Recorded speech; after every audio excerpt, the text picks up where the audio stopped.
გებო სიტუაციასთან დაკავშირებით, იმიტომ ნამდვილად მძიმე პოლიტიკური ვითარება არის.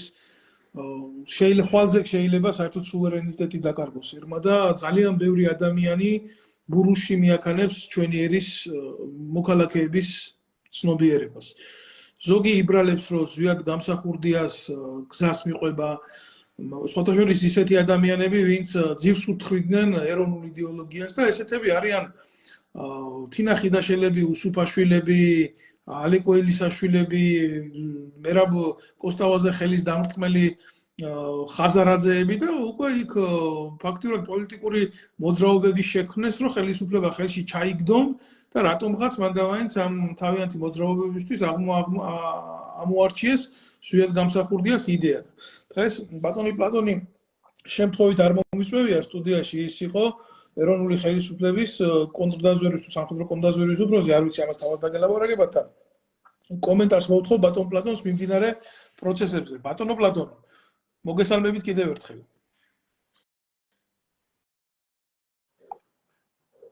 მოგესალმებით, ჩემო დათო, მივესალმები შენ მაყურებელს და სრულიად საქართველოს.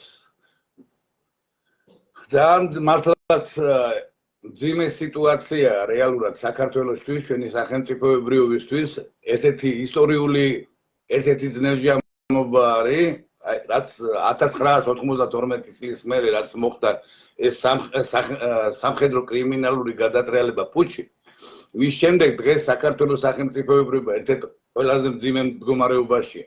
როგორც ერთი მხრიდან, ისე მეორე მხრიდან რა, ნაცქოცების მხრიდან და საერთოდ დღევანდელი პოლიტიკური შემადგენელი და პოლიტიკური ელიტა ავიღოთ, გინდა არასაპარლამენტო ოპოზიცია, ხო, როგორც იძახიან დღესდღეობით.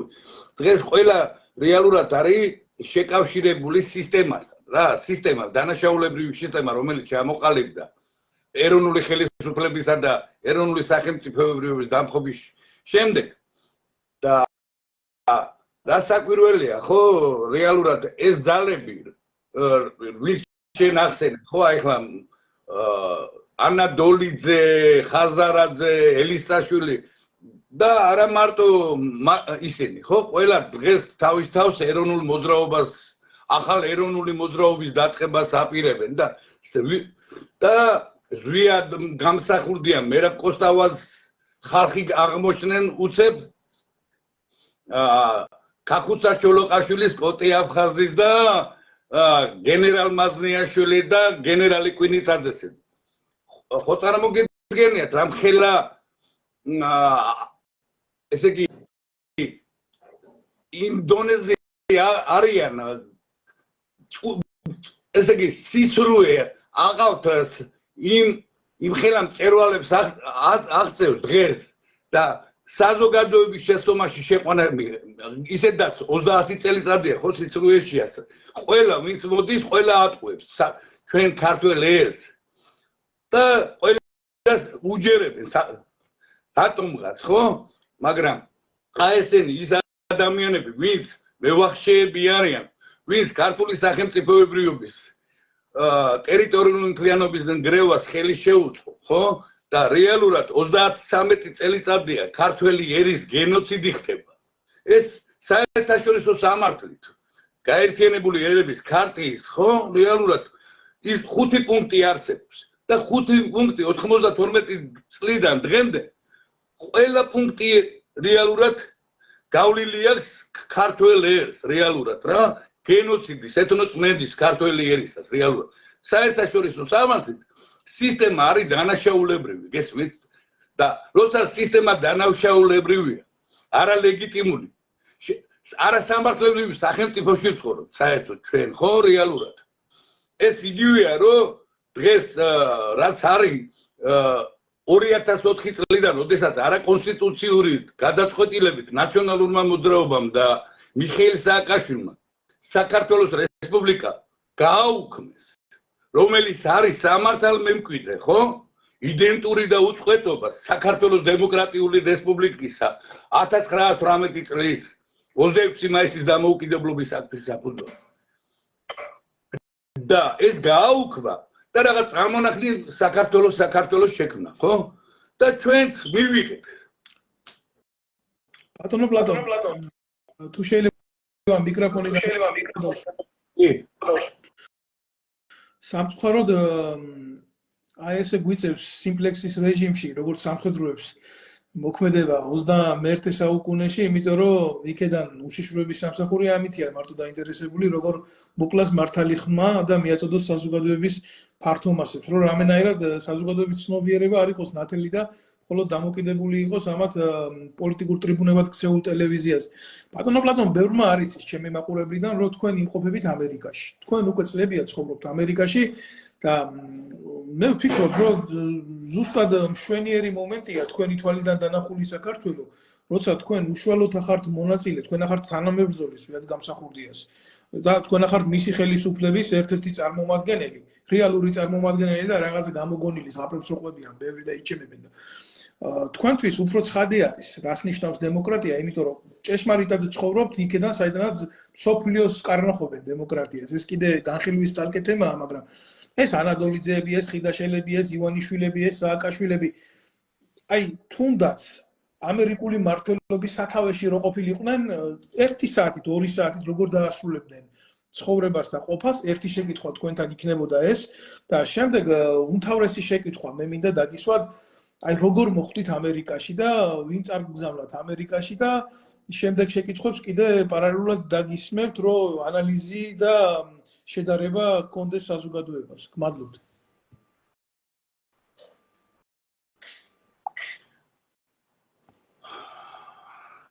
საერთოდ ამერიკის სახელმწიფო არის კონსტიტუციური რესპუბლიკა. და გამოეყო კოლონიურ ბრიტანეთს და გამოაცხადა დამოუკიდებლობა, ხო? სახელმწიფო დაეფუძნა დამოუკიდებლობის აქტს და გამოცხადა კონსტიტუციური რესპუბლიკა. ისმის? არცად არ წერია დემოკრატია. კონსტიტუციაში, ხო, დემოკრატია არცად არ წერია. იმიტომ დემოკრატია ეს ნომინალურია რა და მე ამ დემოკრატიული პროცესებიდან წარმოიშობა უზურპატორული ხელისუფლებები და დიქტატორული ავტოკრატები და დიქტატორები და რაც შეეხება ამერიკის შეერთებული შტატების აი რამდენად ძლიერია ინსტიტუცია თვითონ აი მართლაც ხო დღევანდელი ადმინისტრაცია არის გლობალისტური რეალურად გლობალისტური რომელიც დღეს მსოფლიოს კარნახობს თავის ეგრეთ წოდებულ დემოკრატიას ამ დროს ტირანიას ხო რეალობაში ხო არაფრით არ განსხვავდება მხოლოდ საბჭოთა კავშირის ტირანიული და ტოტალიტარული სახელმწიფოებრიობიდან დღევანდელი აი ადმინისტრაცია მე თვითონ ამერიკის ხალხზე არ მაქვს ლაპარაკი მე თვითონ სისტემაზე მაქვს ლაპარაკი ხო რეალურად განსხვავდება რითიც ტანკის ენაზე არ გელაპარაკებიან მაგრამ თუ დაჭირდათ იმასაც გამოიყენებენ რა და შენიც გამოიყენეს ერახშიც და ავღანეთშიც ეხლა რაც შეეხება თვითონ ინსტიტუციას აი წარმოიდგინე რამხელა ძლიერია ხო აი თქვა პრეზიდენტმა გამოსცა ნორმატიული აქტი ბრძანებულება რაღაცა რომელიც არა კონსტიტუციურია ხო არა თუ უმაღლეს სასამართლოს თუნდაც პერიფერიულ ხო ჯორჯიის შტატში არის ფედერალური სასამართლო მას შეუძლია განულება წარმოგიდგენია პრეზიდენტის ბრძანებულებას რომ ის არა კონსტიტუციური გადაწყვეტილება მიიღო პრეზიდენტმა ბატონო პლატონ ხლად მურავს მაგი ხო აი და ეხლა შენ შეეხე დემოკრატიულ პროცესებს აი ავიღოთ ეხლანდელი ჩვენ გონია მარტო საქართველოში ხდება ეს დაძაბულობა გესმის რომ ეს წინა საარჩევნო ბატალიები და რაღაცეები მაგალითად აი ეხლა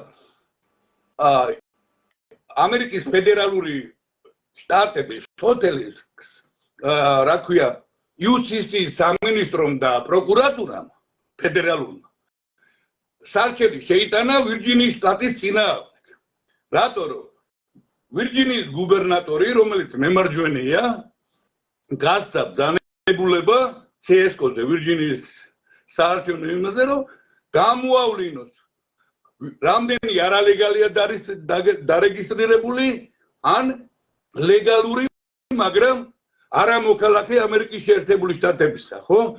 მხოლოდ მოქალაქეს შეუძლია პრეზიდენტისა და პარლამენტის არჩევა ამერიკის შეერთებულ შტატებში. ხო და აი ეს კონსტიტუციური ბრძანება გასცა რა გუბერნატორმა თავის შტატში, ისი უფლებაც როგორ აქვს. და წარმოიდგინე, იმიტომ რომ ადმინისტრაციას ეს არ მოწონს, დემოკრატიული სახელმწიფოს ხო გვასწავლიან დემოკრატიას თვითონ. და ამ დროს აგერ თვითონ არ ადამიანი იცავს კონსტიტუციას, გუბერნატორი და ფედერალური იუსტიციის სამინისტრო და პროკურატურა სარჩელი შეიტანა იმის წინააღმდეგ, რომ არ გამოიძიონ ვინ რამდენი არალეგალია და არამოქალაქე დარეგისტრირებული არჩევნები. რომლის ხმაც არის დემოკრატიული პარტიის, ხო ეს მემარცხენე ლიბერალური მხარის. აი ეს არალეგალები და ლეგალები, მაგრამ არამოქალაქე. აი ეს არის რა. კითხვა შემდეგში. აი ეს ვითომ დემოკრატია ამერიკის ახლა ჩვენთან რო საქართველოში twins ბურღავენ, რომ ძალიან ამერიკელი ტიპები არიან რა. გასაგებია ამერიკა დიდი ქვეყანა, იქ არის შეიძლება იყოს დიდი პრობლემები, მაგრამ ის ხალხი მოულის თავის თავს, მაგრამ ესენი რო გვიმტკიცებენ, რომ იქ მარტო 64-ია და იქ საოცრებები ხდება და ჩვენ დაბალ განვითარებული ადამიანები ვართ, ქართველები. კულტურის არ მქონე და მანდამაინც ის უნდა იყოს. თან ვერ გაურკვევიათ პროამერიკელები არიან, ზუსტად დამსახურდიას იდეას მისდევენ. აი ეს ანადოლიძეები და ისინი. აი შენი შეხედულებით რა, როგორც ადამიანი მაგ ცხოვრობ რა. 1 საათი რო იყვნენ ამერიკის შეერთებული შტატების სათავეში. აი ხიდაშელები, უსუფაშვილები, ანადოლიძეები. და ესე გააგრძელონ მართვა, როგორც ახლა დღეს იტყუებიან და მამაძაღლობენ. რა დაემართებათ ამათ? ეს არის ერთი შეკითხვა და მეორე შეკითხვა არ დაივიწყო ზანქო, როგორ მოხდი ამერიკაში ისიც რომ მოუყო ჩვენ მაყურებელს. აი ეხლა ანადოლიძეების და ხიდაშელების და უსუფაშვილების ვარიანტი რომ მოგიყვანო, აგერ აგვაქვს მაგალითი ნიუ-იორკის მერი, ქალაქის მერი. გესმის, ქალაქის მერი ერთ-ერთი ყველაზე დიდი ქალაქის ამერიკის შეერთებული შტატების და ცენტრი, ხო? სავაჭრო ცენტრის სოფლი. რეალურად მანდა. იმის მერი ეხლა დაიწყო მის წინააღმდეგ გამოძიება. სარჩელი შეტანილია, კორუფცია, უცხო სახელმწიფოს ესე იგი დაფარული ფინანსების მიღება, გესმის და ჩინეთიდან, ირანიდან და კიდე რომელი სახელმწიფოა დამავიწყდა მესამე, რომლიდანაც მან დიდი ფული აიღო. გესმის?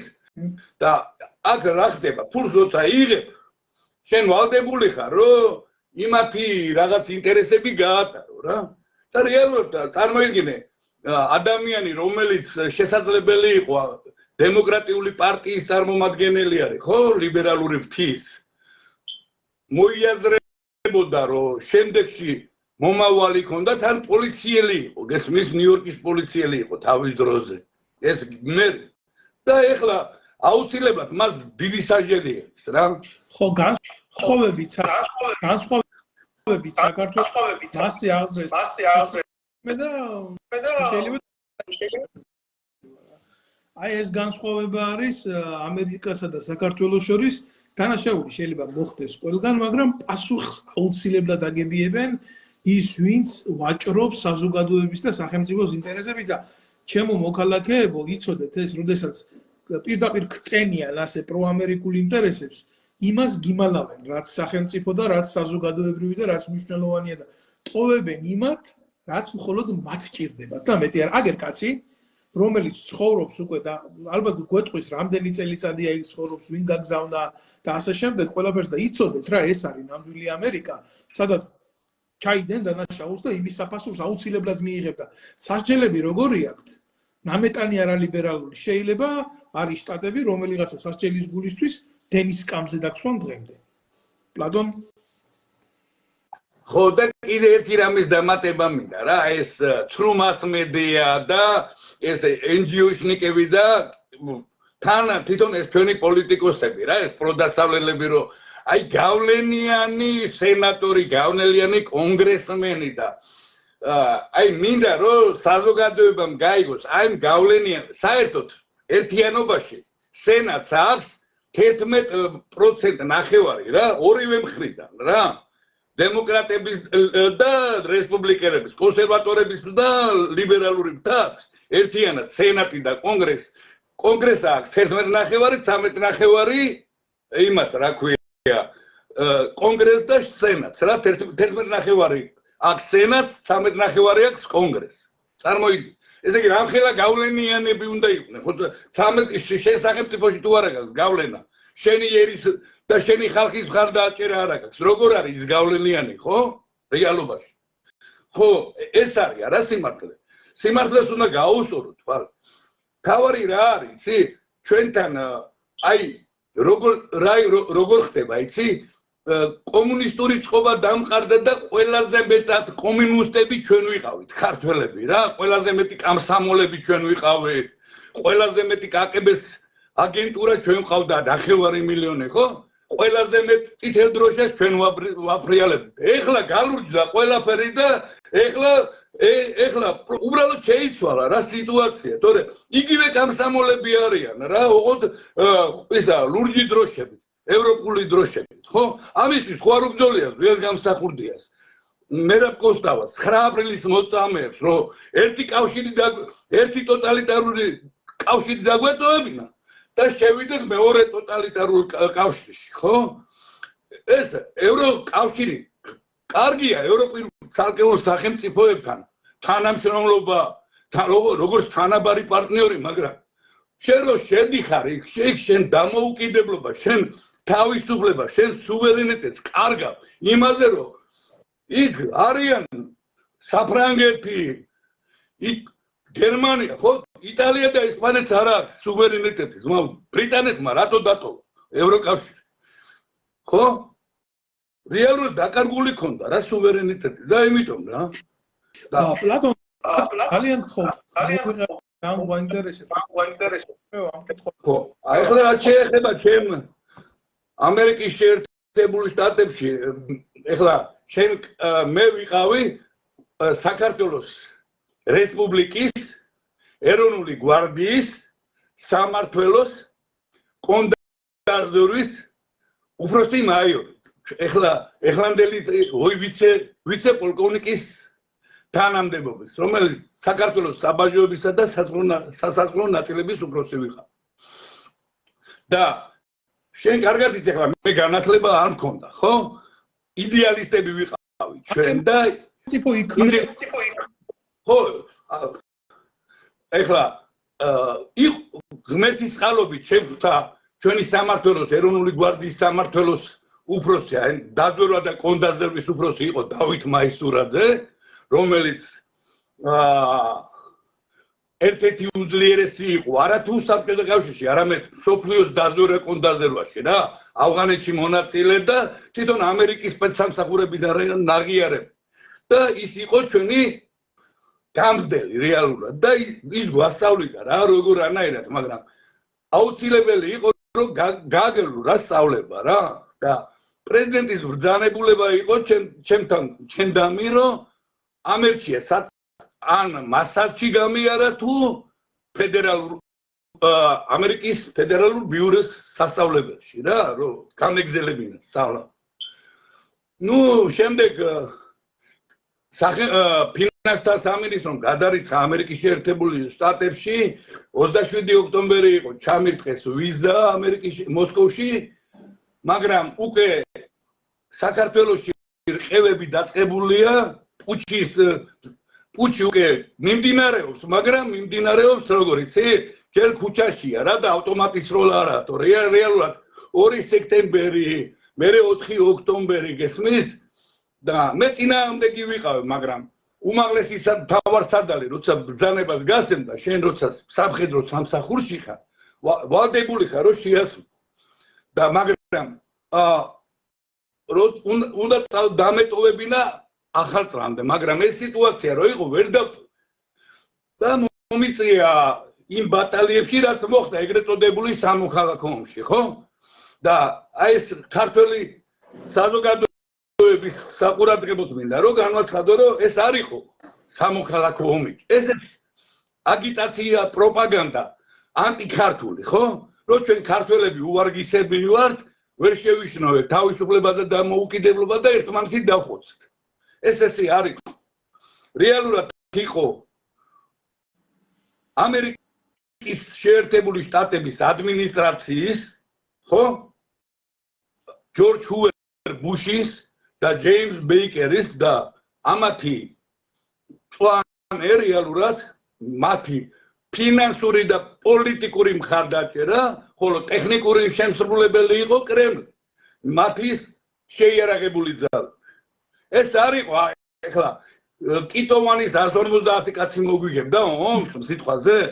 ან თუნდაც ხედრიული? ეს ხო ზღაპარია, მაგრამ სადაც სამაჩაბლოში გოჯი არ დაგვისმია, ხო, რუსებთან და სეპარატისტებთან.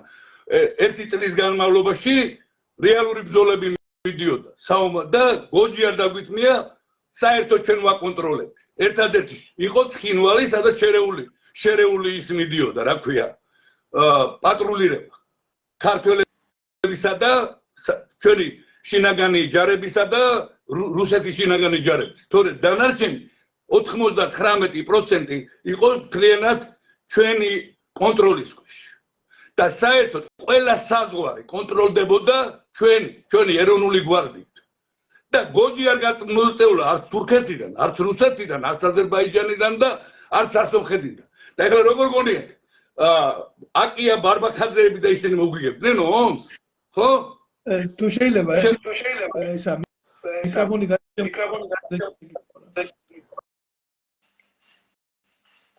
ფაქტიურად თქვენ ამერიკაში აღმოჩნდით ზვიად გამსახურდიას ბრძანებულებით, ეს გასაგებია და უკვე რამდენი წელიწადია გასული და თან შემსწრეხართ ამ მოვლენების და ხო, ზუსტად მაგითო ხართ დღეს ახლა ჩემთან სტუმრად, რომ შეგიძლიათ სრული ანალიზი წარუდგინოთ საზოგადოებას. ესენი აი ეს ახალ გამოჩეკილი პოლიტიკოსები თქვა ვერ ვიტყვი, იმიტომ რომ ივანიშვილმა ვინც მოიყვანა სათავეში მარგველაშვილი, თუნდაც ხიდაშელი, ანადოლიძე, უსუფაშვილი, ესენი ერთმანეთთან ყოველთვის იყვნენ იდეალურ კოლაბორაციაში. მაგალითად, დღეს რო ახლა აკია ბარბაქაძეს ვახსენებთ, ხო?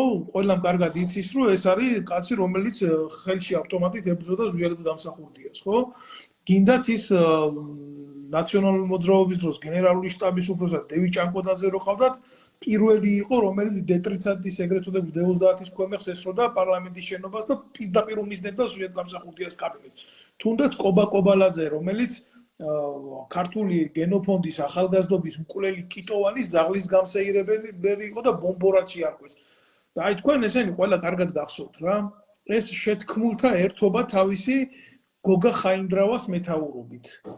გოგა ხაინდრავას მეთაურობით და საზოგადოებას რაღაცნაირად ტვინი ამოურიცხეს, დაავიწყეს ყველაფერი და დეტალურად რო გაიხსენოთ რა, აი ამათი როლი, კობა კოვალაძის როლი, აკია ბარბაქაძის როლი, დევი ჭანკოდაძის როლი, თუნდაც გოგა ხაინდრავა დეტალურად რო გითხრათ არიან რა.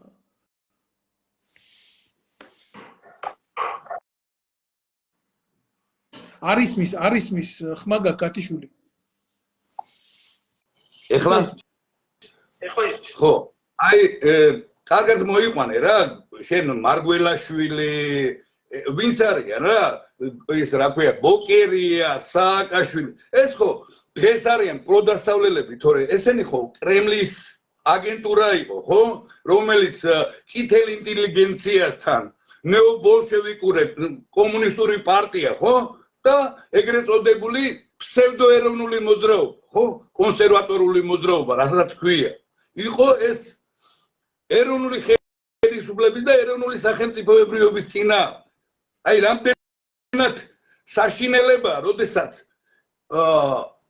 გაერთიანდა როდესაც ტელევიზიასთან დაждდნენ ისინი ხო ერთად იყო ნეობოლშევიკები და ვითომ მათთან მებრძოლი აი ეს ეროვნული რა ეროვნულ-დემოკრატიული პარტია საქართველოს დამოუკიდებლობის პარტია ჭავჭავაძის საზოგადოება რუსთაველის საზოგადოება სახალხო ფრონტი ხო რეალურად და ბევრს არ ახსოვს ბატონი ზვიადი როდესაც უნივერსიტეტში მივიდა, ხო? ეს ბოკერია, ეს მერე ეს რო იყო შინაგან საქმეთა მინისტრიც იყო და მინისტრი თავდაცვის გია აი სვანეთში რო ჩახოცეს ბარამიძე გია ესენი ყველა ეროვნული ხელი და ეროვნული სახელი კრემლის დავალებით მოქმედებდნენ რეალურად. უпростоრად გაერთიანებული რა კრემლისა და ევროამერიკული იმპერიალიზმის ბრძანებულებას ასრულებდნენ რეალურად და ესენი ყველანი იყვნენ კაკებეს აგენტურა. ეს ახალგაზრდური გიორგი მარგველაშვილი რა ქვია დათო ტურაშვილი ესენი ყველა რეალურად შექმნილი არის კრუჩკოვის დავალებით. კრუჩკოვს აქვს დავალება მიცემული გენერალი კრუჩკოვი იყო თავმჯდომარე კაკებეს 1988 წლიდან 91 წლამდე გარბაჩოვის მმართველობის პერიოდში და როდესაც დაინახეს ბატონი ზვიადის და მერაბი ილია მართალი და ჰელსინკის კავშირი არ დაეთანხმა იმას რომ ამერიკის ბრძანებას რომ რეალურად საქართველოს და არა მარტო საქართველოს ყველა რესპუბლიკას ბალტიისპირეთის გარდა მოუწოდებდა რომ აი დამოუკიდებელ სახელმწიფოთა თანამეგობრობა ხო შეიქმნა რა ეს კი არ უნდა შექმნილიყო წესით კიევში ხელი მოეწერა კიევში 1 აგვისტოს 91 წლისას ხელი მოეწერა ამერიკისა და საბჭოთა კავშირის მიერ სამი რესპუბლიკა დატოვებდა ესე იგი ბალტიისპირეთის ლიტვა ლატვია ესტონეთი და დანარჩენი 12 რესპუბლიკა ახალი წარმონაქმნი არა ისა დსთ სნგ კი არა საბჭოთა დამოუკიდებელ სახელმწიფოთა თანამეგობრობაზე შექმნილი წარმოგიდგენია და ეს რეალურად ამერიკის შეერთებული შტატების და რეალურად შეთანხმება მოხდა საბჭოთა კავშირსა და ამერიკის შეერთებულ შტატებს შორის მაგრამ ეს კიდევ ჯერ მანამდე ეროვნული მოძრაობის პერიოდშიც ამერიკის შეერთებული შტატებიდან 99 წელში რეიკიავიკის ხელშეკრულება რომ მოხდა მცირე და საშუალო რადიუსის ბალისტიკური რაკეტების შემცირება ხო საბჭოთა კავშირმა რომ მოაწერა ხელი გარბაჩოვმა მან მაშინ მოითხოვა ფინანსური და პოლიტიკური მხარდაჭერა დასავლეთის არა მარტო ამერიკის შეერთებულ და მან მიიღო ეს და ამიტომ წავიდა ზეწოლა რეალურ ეროვნულ მოძრაობაზე ბატონ ზვიადზე მერაბზე რომლებიც არც კრემლის ბატონობის ქვეშ და იმათ უხრინეთავს და არც ბუშ და ბეიკერს რა რეალურად ხო და ამიტომ წამოვიდა რომ უნდა შექმნილიყო ფსევდოეროვნული ძალები რომელიც იქნებოდა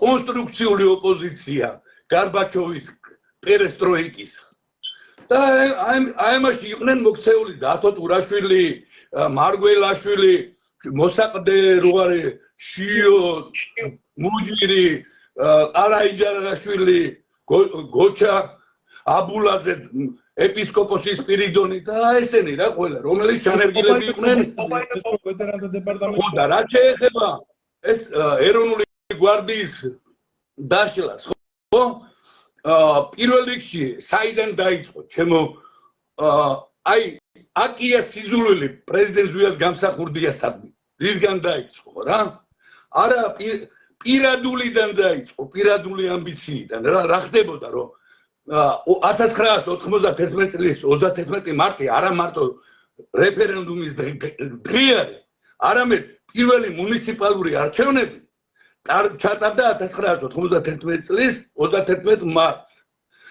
და პრეფექტები პრეზიდენტის პრეროგატივა იყო დანიშნეს და აკიამ თენგის კიტოვანს თხოვა რომ დაელაპარაკეო რა ბატონ ზვიათო რომ თარელშიო დამნიშნოსო პრეფექტატო გაიგე ეს თენგისმა უთხრა ძერ უარი უთხრა მაგრამ იმდენად მიაწვა ოთახში ერთად ვზივად თენგის კიტოვანი მე აკია ძმები გელაშვილები და ნუ გავიდა თენგის კიტოვანი და 1.45 წუთში დაბრუნდა რა ნუ ეხლა უარი უთხრა ბატონმა ზვიადმა რა 25 წლის იყო რა ხო და უთხრა რომ ჯერ პატარა არისო რა და ეხლა პატარა თანამდებობა არ ქონდათო წარმოიდგინე ეროვნული გვარდიის დაზვერვის სამმართველოს უფროსი აკია ბარბარა 25 წლის ბავშვი ხარ თუ მეტი რა გინდა ხო რეალურად მაგრამ იმდენად იყო აიო ის რომ დანიშნაო რა ქვია ზვიაძიგურიო იმაშიო რა სამტრედიაშიო ჩემზე 2 წელი დიდი არისო და მე რა დავაშა და იმის მერე უკვე იმ მომენტში ხო უყურებდი და იქ გავაჩერე რა მეთქი აკი არაფერი არ შეგეშალოს რა მეთქი ბატონ ზვიადთან მიმართებაში უკვე გინების დაწყებას აპირებდა რა და იქ გავაჩერე რა ესე იგი უკვე ამოასხა ყველაფერმა და იმის მერე გაჩნდა მისი ანტიპათია ბატონის ზვიადისთანვე თორე მანამდე ნამდვილად ვერ ვიტყვი რომ მას რამე ბატონის ზვიადისადმი პირიქით ბევრი კაი რამე გააკეთა რა და ერთ-ერთი 1991 წლის 26 მაისს რო ტარდებოდა პრეზიდენტის არჩევნები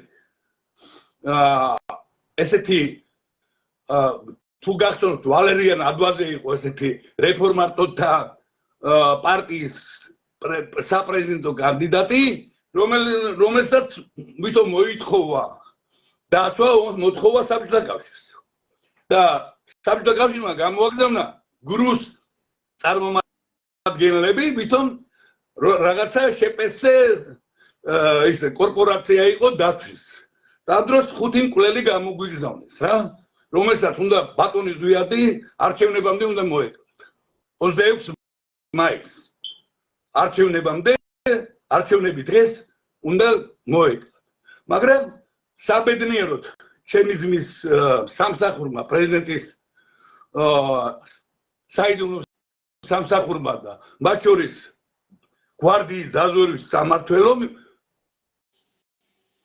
გენიალურად იმუშავეს და ისე აიყვანეს რომ ერთი გასროლა კაბურიდან იარაღის ამოღებას ვერ მოასწრეს რა ესე სპეცებმა რა ის 5 ადამიანი იყო დაპატიმრებული ვინც იყვნენ პროფესიონალური მკვლელები გრუსი რა რეალურად მე ყველაფერი დამოწმებული და ამაში აკია ციხე ამაყვანებში ამ გრუს წარმომადგენლებს მაგრამ აი ხო გეუბნები პირადული ამბიციამ დაძლია რა ხო და მე შეტევდი გიხდი რა შემდეგ ისე გააკეთა მე მართ ზვიადს კი არ ესროლა ქართულ სახელმწიფოებრიობას ესროლა იგივე იყო კი არა გასაგებია ხო თქვა პრეზიდენტისადმი რაღაცა მაგრამ შენ პრეზიდენტს ხო არ ესწრი პრეზიდენტი ხო საქართველოსია ხო და საქართველოს შენ ადამიანმა რომელმაც 26 აპრილს ფიცი მიეცი შიდა და გარეშე მტრიდან უნდა დაგეცვა ხო შენ სახელმწიფო და ქართველი ერი და ამ დროს პირიქით კი არ იცავ შენ ესწრი პირველ შენ ესწრი რა და შენ ჭანკოტაძეზე რას ქვი ჭანკოტაძეს ნასროლია პირველი მოარტყა ბატონი ზვიადის ის რო იყო რა ქვია საიდანაც იხედებოდა ხოლმე მისი როგორ არის ის ხო პანჯარა რა პანჯარა ხო პირველი ჭურვი მოხდა მას მეორე ენა მამულის დარწმუნება 9 აპრილის მემორიალი რო იყო ორ სიმბოლოს დაარტყეს რა საქართველოსა პრეზიდენტი რომელიც იყო გარანტი საქართველოს ტერიტორიული მთლიანობისა და ენა მამულის დარწმუნება 9 აპრილის მოწამეების მემორიალს წარმოგიდგენია ქართველებმა და დღეს თავისუფლებაზე გველაპარაკებიან და დამოუკიდებელ სახელმწიფოებრიობაზე გველაპარაკება ის ხალხი ვინც სიმბოლოს საქართველოს ხო სახელმწიფოებრიობა ეს ხო პრეზიდენტ ბატონ ზვიადს თავისთვის არ შემოუღია და პარლამენტს ხო ეს პრეზიდენტის იმიტომ რომ პრემიერ მინისტრს არ ქონდა ის მექანიზმები რომ დაეცვა საქართველოს ტერიტორიული მთლიანობა ამიტომ იყო შემოღებული პრეზიდენტის ინსტიტუტი საქართველოში რომ პრეზიდენტის ინსტიტუტი იყო გარანტი ტერიტორიული მთლიანობისა საქართველოს. ბატონ ზვიას ერთი ხელფასი არ აუღია. ერთი ხელფასი, ყველა მისი ხელფასი ისიც ერთი თვის დაგვიანებით დაენიშნა თემურ ქორიძეს დაჟინებით ერთი თვის მერე. ესე იგი 7 ივნისს იყო ინაგურაცია პრეზიდენტის და 7 ივლისს დაენიშნა ხელფასი და ის ხელფასი რაც იყო 3000 რაღაცა მანეთი რაც ერიცხებოდა ყველა მიდიოდა ბავშვთა სახლის გადარიცხვაში. არც ერთი ხელფასი ბატონ ზვიას არ აუღია ხელფასი რა. წარმოგიდგენია? ჩემო კარგო, შეიძლება მიკროფონი ჩაუწყო.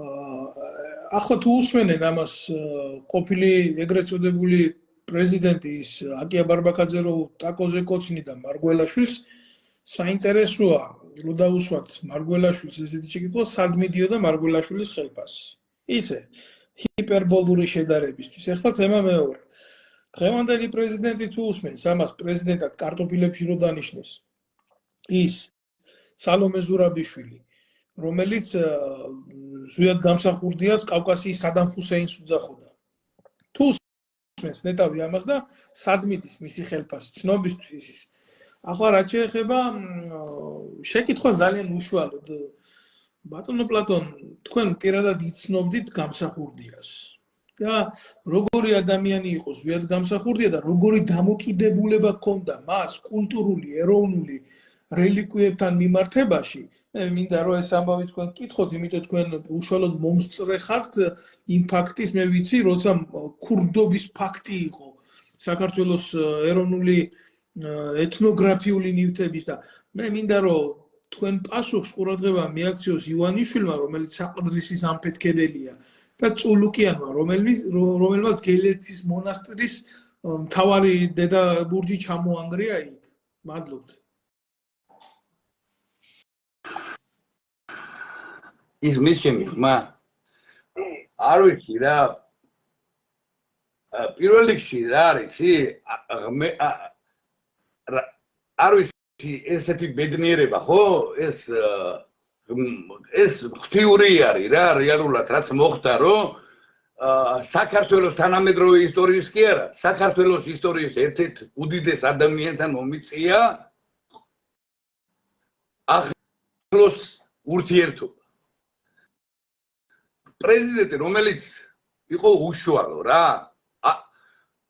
არ განსხვავებას რა არ ძალიან უშუალო იყო რა აი ვერ იგრძნობდი რომ საქართველოს რესპუბლიკის პრეზიდენტთან იყავი და უმაღლეს მთავარ სარდალთან რა ესმის და თავარი რა არის მას უყვარდა ქართული სახელმწიფო ოღონდ ქართველი ერის სამსახურში არა ერი ქართველი ერის სახელმწიფო სამსახურში კი არა ქართული სახელმწიფო მას უნდოდა რომ ქართველი ერის სამსახურში ყოფილიყო და ასეც იყო ხო აი ელემენტარულად მოკლედ რა ბევრი რო არ გავაგზავნო წარმოიდგინეთ 419 დღის განმავლობაში საქართველოში არც ერთი სამუშაო ადგილი არ დაკარგებულა არც ინდუსტრიაში არც სოფლის მეურნეობაში 419 დღის განმავლობაში როდესაც რუსეთის ფედერაცია 14 რესპუბლიკა არ გამოყოფ არცეთ რესპუბლიკას 14-ვე რესპუბლიკა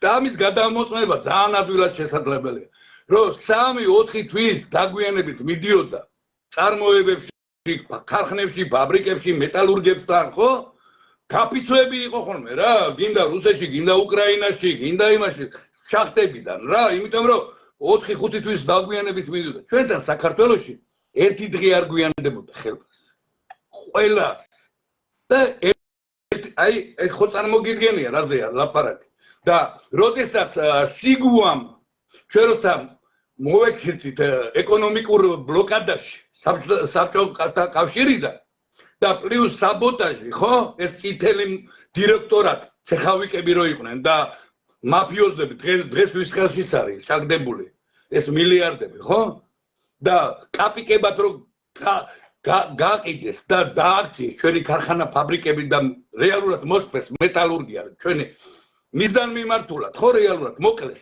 საქართველოს მოკლეს ხო ეკონომიკურად დაანგრიეს საქართველოს ტერიტორიულად შევარდნაძე, მაგრამ ეს ვისაც გადაეცა და კაპიკებში ჩაიგდო ეროვნული ხელისუფლების დამხობის შემდეგ სიგუას დაწყებული ეკონომიკური რეფორმები, სწრაფი რეფორმები და შემდეგ გაგრძელებული მიშამ რო ჩამოიყვანა ეს ბედუქიძე და შემდეგ და ეს ამ ყველაფერმა ეს იყო და ბატონის ზვიადის პერიოდში მოთხოვეს ბატონ ზვიადს რომ სიგუამ აკაკი ასათიანმა და ქარტი 91-ის დეპუტატებმა მაშინ იყვნენ დეპუტატები რომელიც ეკონომიკურ იმაში შედიოდნენ პარლამენტის ხო ხო და ბატონმა ზვიადმა უთხრა ესე იგი რა ტრანსპორტზე პირველად მოხმარების პროდუქციაზე რა რძე რაც იყო რა პირველად ფქვილი, პური, აემებზე და ტრანსპორტზე გაძვირე. და ზვიადმა სიგუას უთხრა რა და კაკო ასათიანს. თქვენ გიჟები ხო არა ხართ? მე თუ შაქარი გაუძვირე და პური გაუძვირეო რა. მე ნახევარ თბილისს ვიცნობო რომ საღამოს რომ მოდიან შაქარ ჩაიზე და პურზე გადადიანო რა. და მე რომ ეს გაუძვირო ეხლა ამ ადამიანებს მაშინ რაში მჭირდება სახელმწიფო ესმის და მე აი მეორე კიდე შენ არ გახსოვს პატარა ხარ მაგრამ გადმოცემით გეცოდინება 29 აპრილს 91 წელს მოხდა უდიდესი მიწისძვრა სტიქიური მოვლენა ზემო იმერეთში რაჭალეჩხუბში რეალურად ერთი სოფელი 200 კომლიანი სოფელი საერთოდ მიწამ ჩაიტანა და დაგვეღუპა მაგრამ საშინელი არნახული დაანგრევა მოყვა ნიკორწმინდა რომ ნიკორწმინდად მოუნგრია გუმბათი ისეთი ის იყო რა და პრეზიდენტი 30 აპრილს თავრობის შემადგენლობით გადადის ქუთაისში წარმოიდგინე რა და ერთი სოფელი არ დაუტოვებია რომელიც მანქანით ვერ შემოიარა ვერტალიო თითოეულ ადამიანს ხვდებოდა და რა გაჭირება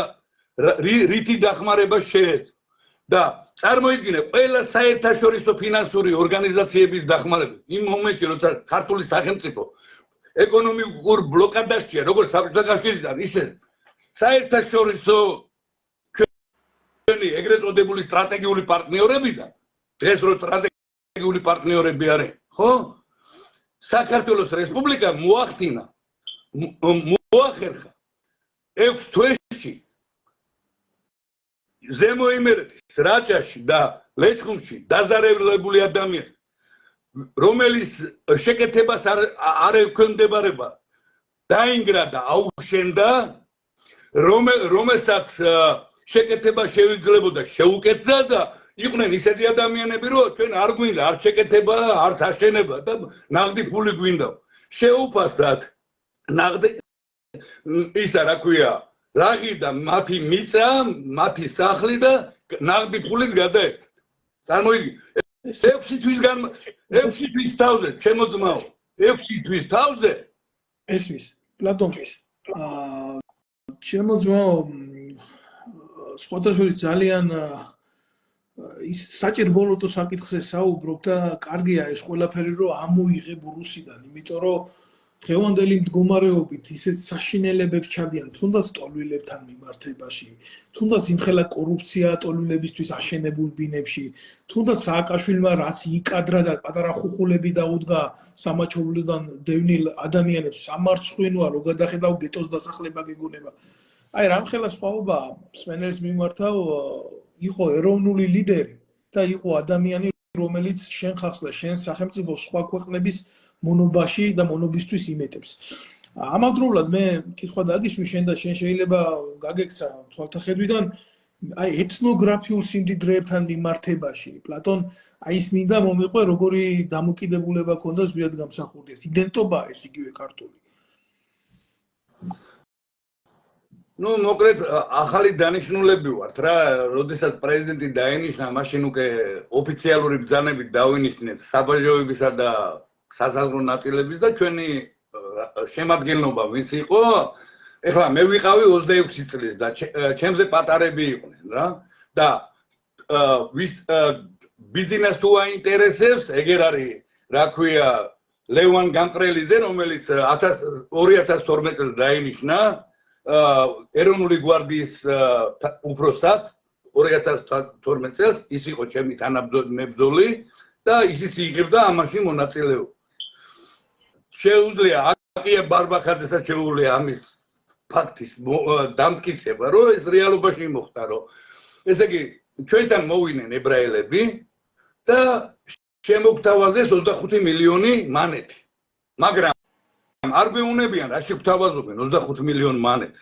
რაღაც ესე იგი ერთადერთი პირდაპირი რეისი ყოველ სამშაბათობით იყო თბილისი თელავი რა, ერთ საერთაშორისო მაშინ 91 წელს და ნუ რაღაცის გატანა გვინდაო, მაგრამ ეს თქვენი საქმე არაო, ჩვენ ფულს გიხდით რა. თქვენ ეს თქვენ საქმეში მეუთხარი ეგრე სად არის, მაო მეუთხარი რა. და მე როგორ იცი, უარი ეხლა ბიჭებს გადავხედე და ბიჭებმა უკვე ძალიან ისეთი ის იყო, რომ შეიძლება იმ პიროვნებას, იმ ებრაელს, ვინც იყო სოლოლაკელი იყო, ცუდი რამე დამართოდა და პირდაპირ უთხარი რა. არა ჩვენ ამ ფულს არ ავიღებთ რა, ჩვენ იმიტომ არ მოვედით აქ, რომ ისა საბჭოთა სისტემის კორუფციული სისტემა შეგვეცვალა ეროვნული კორუფციული სისტემით. ჩვენ ეს ფული არ გვჭირდება. მაგრამ მეთქი ისი გატანაც გინდა, მეთქი არ გაგატანე რა.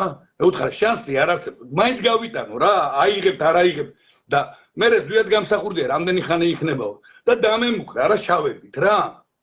გაგიხვრიტავთო და დახვრიტავთო რა, არ გაცოცხლებთ. მე ვუთხარი, ძმაო, ქუჩას ვიცი. აქ რომ მიყურებ, მეთქი ქუჩას ვიცი, ისიც ვიცი. მეთქი დასრებაზეა რა სროლა რა და მეთქი წადი შენ გზაზე და შენ ხო იძახი გაიტან. აი მეთქი მე ნახოთ რა გაიტან თუ არა და ზუსტად ერთი თვის თავზე ერთ-ერთი ინფორმატორი, რომელიც იყო კაკების ინფორმატორი აეროპორტში, გადმოვიყვანეთ ეროვნული გვარდიის ჩვენზე ინფორმაციების მომწოდებლად რა 400 მანეთი დაუნიშნეთ ხელფასი რა, მაგრამ მაგარი ინფორმატორი იყო მართლა რა. იცოდა მისი საქმე.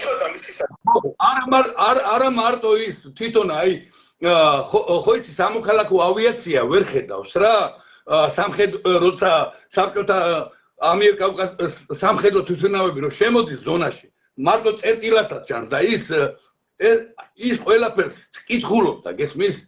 გარდა იმისა, რომ ისეთ ინფორმაციას გვაწოდა, სამხედრო ინფორმაციებსაც რა, აი დესანტი იყო, რა თვითმფრინავი მოფრინავდა, რომელი დაждდა, სად გაფრინდა, სად დაждდა, გესმის? ყველა ინფორმაციები ქონდა, რომ პრეზიდენტს ქონდა, ყველა ინფორმაცია რა მოხდა რა. ხო და ის მირეკავს ღამის 12-ის ნახევარია და პლატონო სასტრაფოთო აეროპორტშიო რა, რაღაცა გადისო, ხვალე 11 საათზე მიფრინავდა რეისი თბილისი თელავივი და რაღაცა ჩატვირთესო რა და ფრინავი იყო ომანიზის ფრინავი რა, მურმან ომანიზე, რომელიც არის საგარეო საქმეთა მინისტრი და ვიცე-პრემიერი. წარმოიდგინე, საქართველოს რესპუბლიკის იმის ფრინავს გააქვს საქართველოს ეროვნული განზეულობა. რეალურად ეთნოგრაფიული კი არა, რეალურად განძი გაქონდათ რა, ჩვენი სიმდიდრე, ქართული ეროვნული, არა მარტო კულტურული, არამედ რეალური სიმდიდრე, ჩვენი წინაპრების და ჩვენი სიწმინდეების ტაძრებში ნაკეთები, ხატები, ისმის რეალურად რა. და ჩვენ ხო არ ვიცით რა გადის, მაგრამ იმან ხო იცოდა რა იმ ფრინავმა რაც მიქონდა. სკივრი იყო, ესე იგი მეტრანახევრიანი სიგრძეზე და მეტრა სიმაღლეზე რა. ხო და მითხრე იმ ადამიანმა, მე არ გამოვჩებიო პლატონო ტელეფონში 2 კაპიკიანიდან დამირეკა და სად რა დევს ყველაფერი გამაგებინა.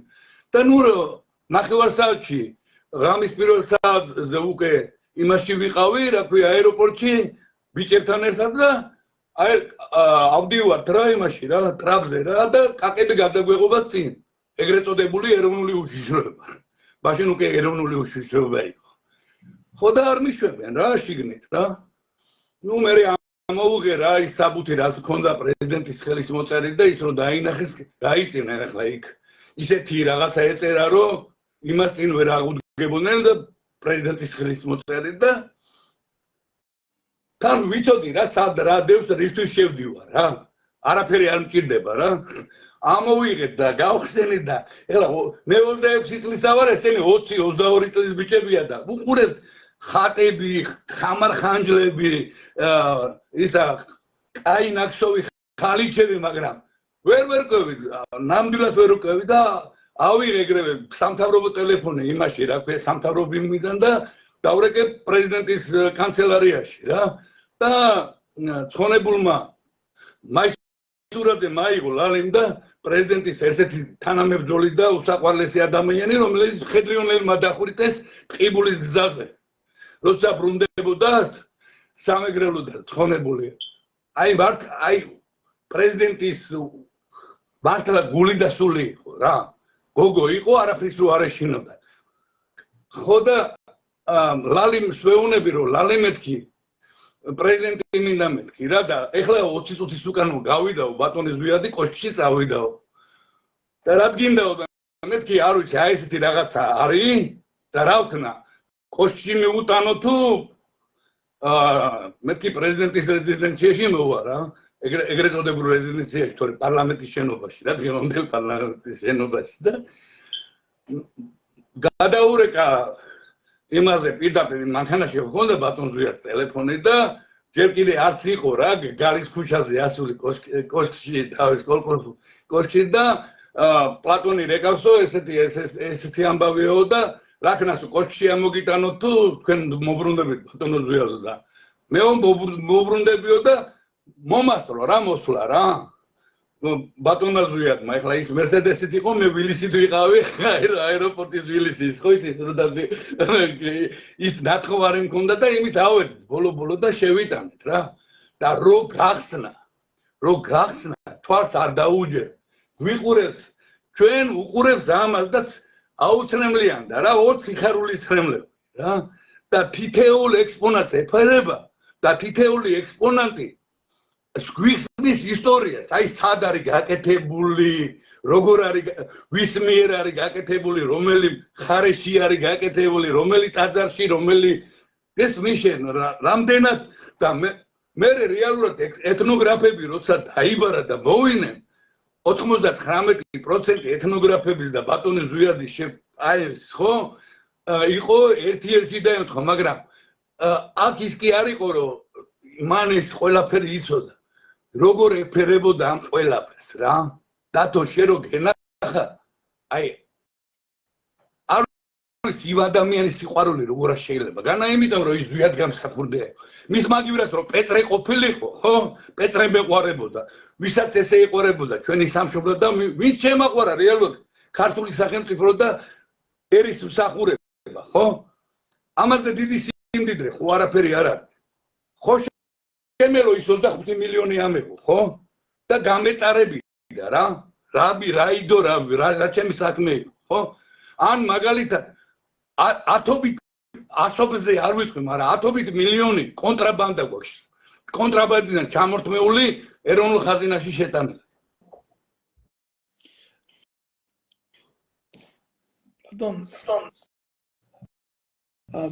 მე ამ ყველაფერს აი შვიდად ვერ უსმენდი აი დამბურძგლა რა აი ცოტა არ იყოს და როგორი ემოციური განცდა აქვს მონათხრობს და გადმოცემულს იმის შესახებ თუ ვის ხელში იყო შენი სახელმწიფო ვინ მართავდა შენ სახელმწიფოს და მერე ვინ აკყავს შენ მეთაურად მის მაგივრად ეროვნულ განცდას შეგიფასებს კი არა და პირველები არიან ვინც კულტურულ მემკვიდრეობას ყიდიან და ვინც საყდრისი ააფეთქეს და ვინც გელათი გაანადგურეს და ვინც მონეტებად დაარიგეს საქართველოს ტერიტორიაზე ნაშოვნი ნანახი და არქეოლოგიური ურწყინვალესი აღმოჩენები და ისეთებიც ხდება რომ ბევრმა არ იცის აგერ ბაღდადში უძველესი რომაელების აბჯარი ნახეს და რუსეთში გაუგზავნეს რომელიღაცა სენატორს საჩუქრად.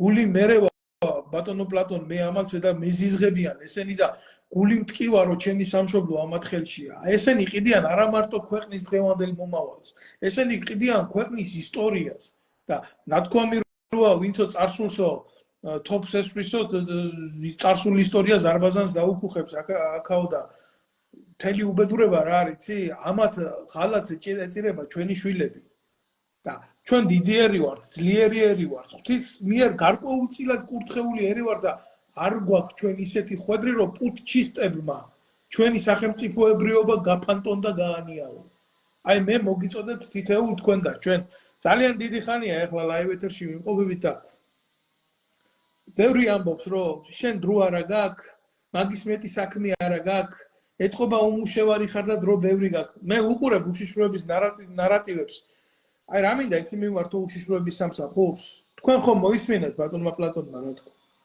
აი მაშინ როდესაც გაგლეჯილი ვილისით რომელსაც კანარეიკა თავზე ედგა აი ესეთ საქმეებს აკეთებდნენ და თქვენ ხალხს უხდით ფულს იმის გულისთვის აი ესეთი ნარატივები წეროს ოღონდ რამენაირად განეიტრალდეს ხალხი ეროვნული ცნობიერები ჩამოდით ვიცი ამერიკაში ჩამოდით ევროპაში და შეეცადეთ დასაქმების გარეშე ერთი დღე გაიტანოთ ერთი დღე გაიტანოთ ამ შუა კაპიტალიზმში რა თქმა უნდა უმუშევარი არა ვართ მაგრამ ჩვენი ქვეყანა რო გვიყვარს მიტომ ვნახულობთ მისთვის ამ დროს და მიტომ საუბრობთ რომ ყველა თქვენი მონად არ იქცეს მან ვინც რეალობა არ იცის მან ვინც სიმართლე არ იცის აი ეს არის სიმართლე ბატონო პლატონ ჩვენ უნდა დავასრულოთ ჩვენი დღევანდელი გამოსვლა და ბოლო თქვენი მიმართვა გააკეთეთ თუ შეიძლება და მოწოდებაც და შემდეგ დავემშვიდობოთ მაყურებელს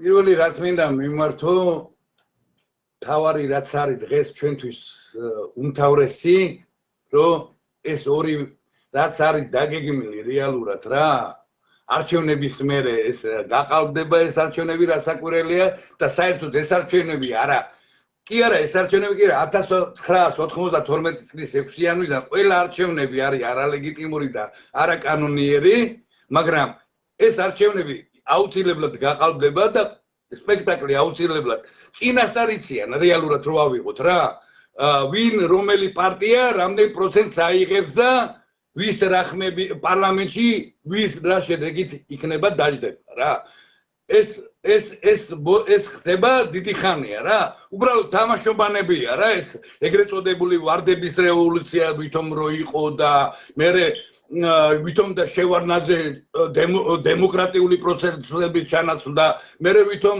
მიშა დემოკრატიული პროცესი ეს ყველაფერი სპექტაკლი და რასაც კრემლი და ევროამერიკული იმპერიალიზმი რისი კოლონიას დღეს ქართული სახელმწიფოა ხო დღეს არის უალტერნატივო დიქტატურა არ აქვს მნიშვნელობა ქოცი იქნება სახელს რა ერქმევა რა პარტიას და ვიღაცას ბიზინა იქნება მიშა იქნება ჟორა ინგიბარიანი სისტემა არის დამღუპველი რა რომელიც ქართული სახელმწიფოებრიობისა და ქართველი ერის ეროვნული ინტერესების წინააღმდეგ და მე ჩემი როგორც ერთი ქართველი და თქვენი თანამემამულე და არა როგორც საქართველოს რესპუბლიკის ოფიცერი არ მოგმართ როგორც ერთი ქართველი თქვენი მეგობარი და უფროსი ადამიანი მოგმართავთ რომ ნუ დაღვით სისხლს ანტიმაიდანი მაიდანი და არღიც რა ეს რა ნუ აყვებით აი ეს ლიდერები ვინც არიან ესენი ამაში ფულს მილიონებს შეულობ ქართული სახელმწიფოსა და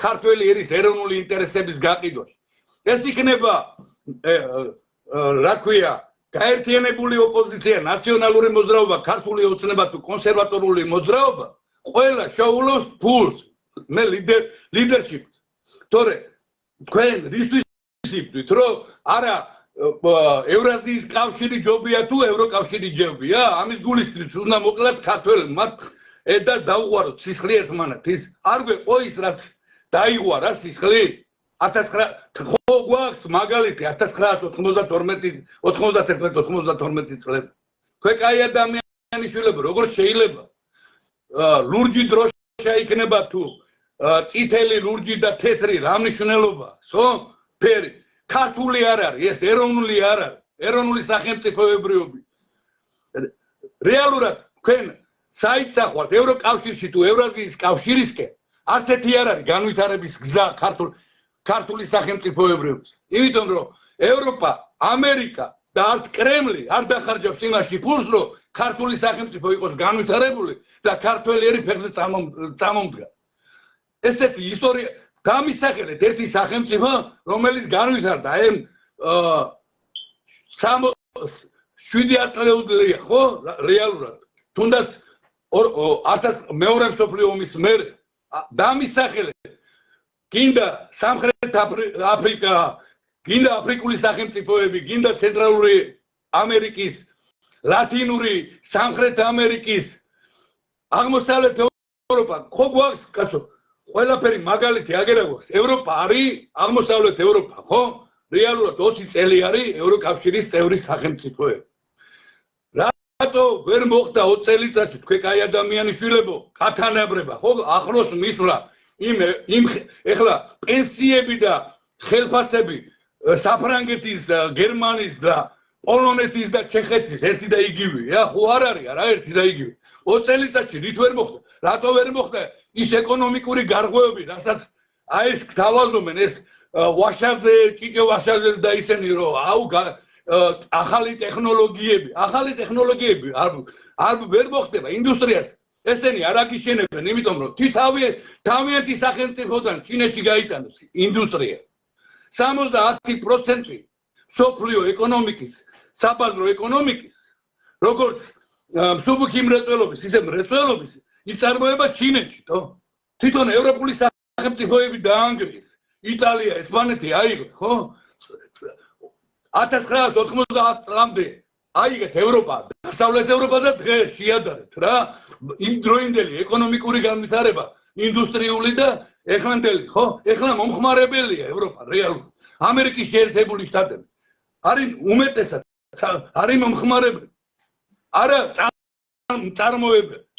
და ჩვენ მით უმეტეს ქართული სახელმწიფო, ხო? გვეუბნებიან რომ ეხლა არ ეგონოთ რომ მე ევროპას დავარდი. მეორე გინდათ რომ იყოთ, რა ქვია, ყაზახსტანი, თურქმენეთი, რა ქვია, უზბეკეთი და ესეთი სახელმწიფოები განუვითარებადი, რომელიც კრემლის პარველობის ქვეშ არის. ერთადერთი განვითარების გზა არის პირდაპირ ეროვნული სახელმწიფოებრიობა. ქართული სახელმწიფოს კაპიტალიზმზე უნდა გადავიდეს, რაც იყო ეროვნული ხელისუფლების, ხო? სოციალისტური ბაზარიდან სახელმწიფო კაპიტალიზმზე გადასვლა. გარდამავალი პერიოდი იყო 7 წლიანი და უნდა გადასულიყავი. ეს რაც იქნებოდა მორგებული რეალურად. სახელმწიფო მორგებული იქნებოდა თითოეულ ქართველს. გესმით? როგორ განვითარდებით, როცა ჩვენი ლარი არ არის წარმართველი სახელმწიფოში და ეროვნულ ბანკს არ შეუძლია ქართულ სახელმწიფოს გამოუყოს ცესხი, რომ თავისი ეკონომიკა განავითაროს. წარმოგიდგენთ, საქართველოს კონსტიტუციაში ჩაწერილია საერთაშორისო ფინანსური ორგანიზაციებიდან, რომ ეროვნულ ბანკს არ შეუძლია ქართულ სახელმწიფოს გასცეს ცესხი. თუ ის ჩვენ ინდუსტრიას, ხო, ახალი ტექნოლოგია იქნება, თუ სოფლის მეურნეობაში ახალი ტექნოლოგიების დანერგვა, ჩვენ ეგრეთ წოდებულ ეროვნულ ბანკს არ შეუძლია გასცეს. და მეორე, თუ ქართული ლარი არ იქნება წარმართველი და ეს ქართული ლარი არ იქნება აკუმულირებული ქართულ ერში, ხო? რომ ქართველი მცირე და საშუალო მეწარმე წამოწინა და თუ ქართველი მეწარმე არ ჩააყენე კონკურენტულარიან ვითარებაში ამ ვეშაპებთან, როგორ გინდა განვითარდე?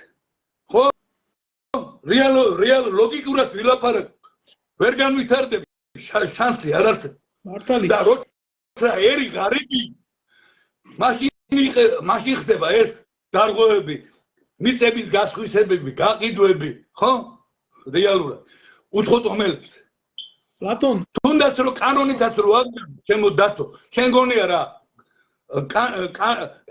ეს კონსტიტუცია ხო ფარატინა ხალხი.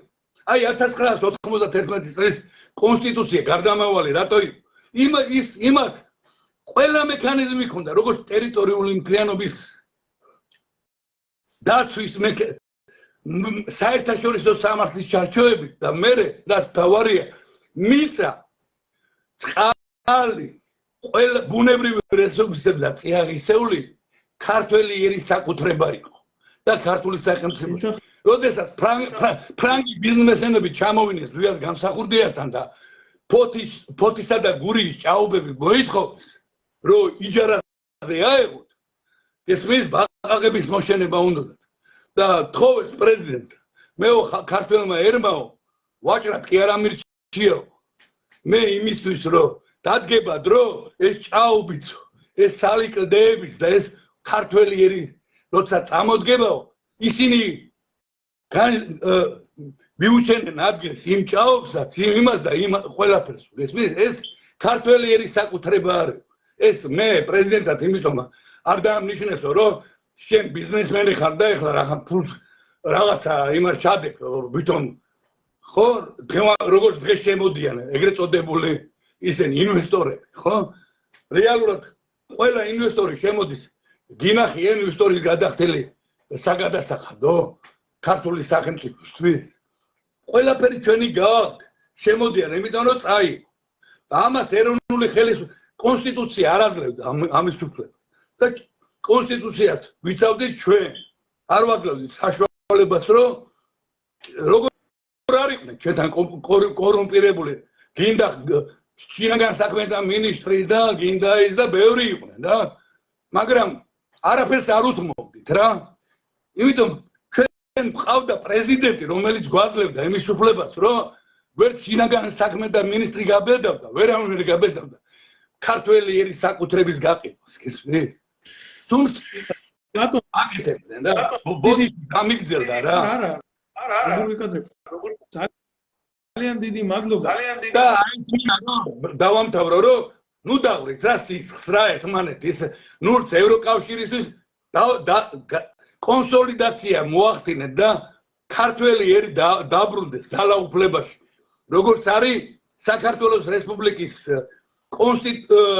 სახელმწიფო პრეამბულაში პრეზიდენტ ზვიად გამსახურდიას დატოვებულია ქართველი ერი უმაღლეს ძალაუფლად ქართველური სახელმწიფოსაც. მეო და თქვენ ქართველი ერი უნდა იყოთ ბატონ პატრონი და გამგებელი ქართველური სახელმწიფოსა. არა ბიძინა ივანიშვილი და არა ჟორა ინგიბარიანი. არა აქვს სახელი რა შესაკრებთა გადანაცვლები ჯამი ყველა ერთი იქნება. თუ ქართველი ერი არ იქნება წარმართველი ქართველური სახელმწიფოსა. აი ეს ბოდიში რა ყველას. ჩემო კარგებო, ეს არის რა. ბევრს შეიძლება მაგარი არ მოხვდა გულზე ის რომ ჩვენ იმ ევროპაში და იმ ამერიკაში ვცხოვრობთ, რომელიც სათაყვანო ხატად გაიხადეთ თქვენ და სიმართლეს ვლაპარაკობთ ეროვნულს. თქვენ შეიძლება ეს არ მოგეწონათ, მაგრამ სიმართლე არის სიმართლე და განსხვავებით იმ თქვენი ავტოკრატიული ტუალეტისა, რომელიც ქვეყანაში შექმნითა დემოკრატიას უძახდა, არც ამერიკაში და არც ევროპაში, მიუხედავად თავისი ნაკლოვანებებისა თუ დადებითი მხარეებისა, სიმართლის თქმის გულისთვის არავინ არ მოგექცევათ, ისე როგორც თქვენ ეკცევით საქართველოში ქართულ ხალხს. ამიტომ გარკვეულწილად ეს გარემოც გვაძლევს იმის საშუალებას ვილაპარაკოთ სიმართლე და მივაწოდოთ საზოგადოებას სიმართლე. ეს არის ის რაც უნდა იყოს ჩვენს ქვეყანაში. ესაა სურვილი რომ იყოს ჩვენს ქვეყანაში და არა ტირანია. Facebook ლაიქის გამო ხიდაშელმა სამსახურიდან რომ მომხსნა. ეგრეთ წოდებულმა დემოკრატმა. თანაც შეიარაღებული ძალებიდან და უნდა გამოვერკვათ, უნდა ვიცოდეთ, უნდა შეგვეძლოს განსაზღვრა რა არის ქართული და რა არის არა ქართული. დავით აღმაშენებლის ქვეყანაში რომ ხიდაშელი გეყოლებოდა თავდაცვის მინისტრად, უკვე იქ ყველაზე მცირე უნდა მიხვდე, რომ ისე არ არის, როგორც რაღაცა უნდა იყოს.